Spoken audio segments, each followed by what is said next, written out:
یہ بتائیے گا، سانحہ مرید کے میں آپ موجود تھے اور آپ نے مرید کے میں جو کچھ ہوا سب اپنی آنکھوں سے دیکھا، تو بتائیے گا کہ مسجد رحمت للعالمین سے لے کر مرید کے تک جو کچھ بھی ہوا، کیا ہوا، وہ سب آپ جانتے ہیں، ذرا بتائیے گا ہمارے ناظرین کو۔ جی سبحان بھائی، مرید کے کا جو لفظ جب سنتے ہیں، جب آتا ہے نا، تو دل خون کے آنسو ہوتے ہیں۔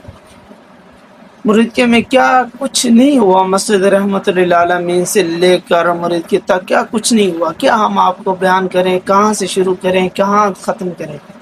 تو پہلی بات ہے کہ وہ ہوا جو شاید تاریخ میں آج تک کہیں نہیں ہوا۔ ایک یزیدی فورسز اور یزیدی حکومت کے تحت ہم پہ اتنا ظلم ڈھایا گیا کہ ہم سوچ بھی نہیں سکتے، ٹھیک ہے۔ ہمارے کارکنان شہید کیے گئے، بلکہ 10 اکتوبر کو ہی واقع نہیں، یہ ہمارے ساتھ انہوں نے 8 اکتوبر سے شروع کیا، جب پہلی گرفتاری پیر سید ظہیر الحسن شاہ صاحب کی گرفتاری انہوں نے کی، حفظ اللہ تعالیٰ کی، تو اس وقت سے ہم پہ ظلم شروع ہوا، ہماری تاریخ پہ کریک ڈاؤن ہوا، پھر ہمارے سید حشمت اللہ شاہ صاحب کو شہید کر دیا گیا، ہمارے ایک کارکن زخمی ہوا۔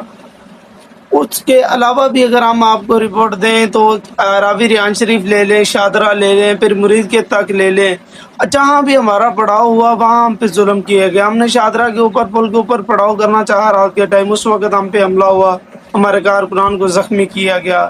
پھر راوی ریحان شریف میں آ جائیں، ادھر بھی زخمی کیا گیا، اور ہم مرید کے تک ہم پہنچ گئے۔ جب مرید کے میں پہنچے تو ادھر ہمیں دھوکہ دیا گیا، دھوکے سے ہمیں تقریباً 30 گھنٹے پلس بٹھایا گیا، اور 30 گھنٹوں کے بعد ہمیں رات کے اندھیرے میں ہم پہ دعویٰ بولا گیا، ہم پہ ظلم کیا گیا، اور ہم پہ ایک کہہ لیں کہ طریقہ اسفاق نامہ جسے کہہ لیں، وہ ہم پہ آپریشن کیا گیا۔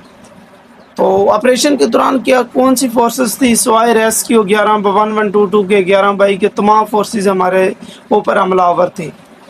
تو مرید کے میں یہ کچھ ہوا، شہادتیں ہوئیں، ہمارے کارکن زخمی ہوئے، ہمارے کارکنان کی لاشوں کو جلایا گیا۔ کیا یار آپ کو بیان کریں، کیا ہم آپ کو بتائیں، کہاں سے شروع کریں، کہاں سے ختم کریں۔